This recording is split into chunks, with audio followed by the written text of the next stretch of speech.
perhaps certain governments are using the too much patriotism and blue and white frosting, so to speak, to gloss over what they're doing, get people too involved.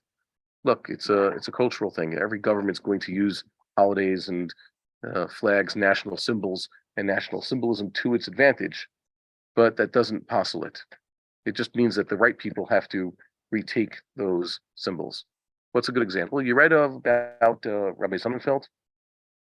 Originally, Rabbi Chaim Sonnenfeld from Hungary. When he was ill, they added a name to his name, Rabbi Yosef Chaim Sonnenfeld, and he recovered. So officially he's called Rabbi Yosef Chaim Sonnenfeld, but he was known as Rav Chaim. And he was a staunch old Yeshuvnik and involved in the early his interactions with the early Zionist movement. Perhaps you read his classic biography, Ish Halachoma, or Guardian of Jerusalem, became the ArtScrollized version of that.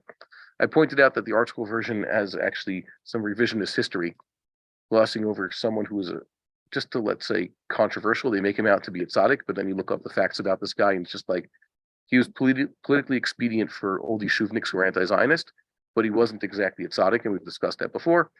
That's fine, but you should read about Rav Sonnenfeld, and there's a lot about Rav Kook in that book also. So I read that as a youngster, and one of the things that Rav Sonnenfeld stood for was the Yeshuv.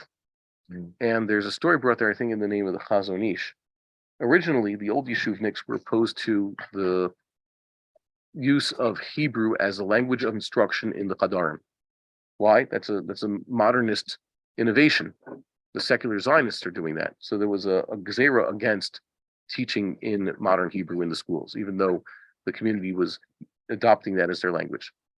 Rav Chaim wrote on his official registration during the mandatory period. The British want to know who's who, what religion, what original nationality they were. So he was Austro-Hungarian, and his language. So he didn't write Yiddish, he didn't write Arabic, he wrote Hebrew. And they asked him, when Rav Chaim, we walk around speaking Yiddish. He's like, I speak to God, I speak in Hebrew.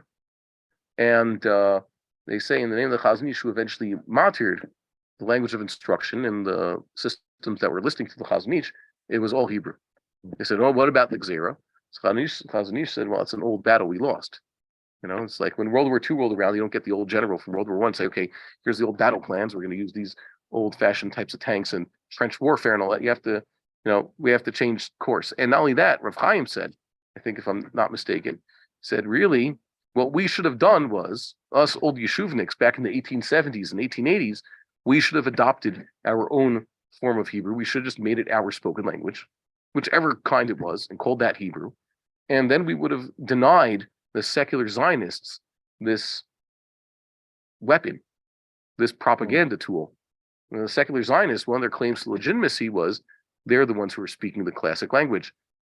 And even though they all spoke with thick European accents, they couldn't pronounce a vav, but it's still that was recognized, and that became modern Hebrew.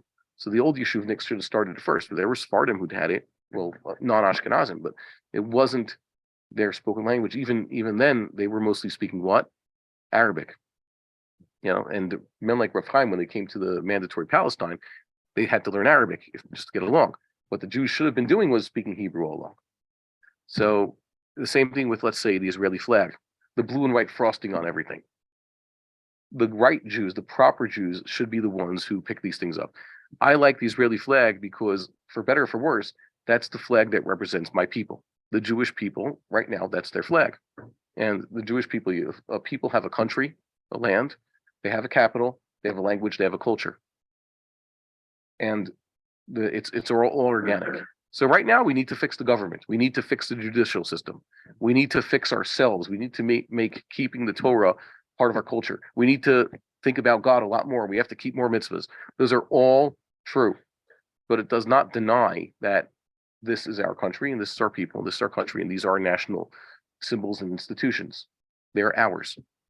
Okay, so let's keep that promise.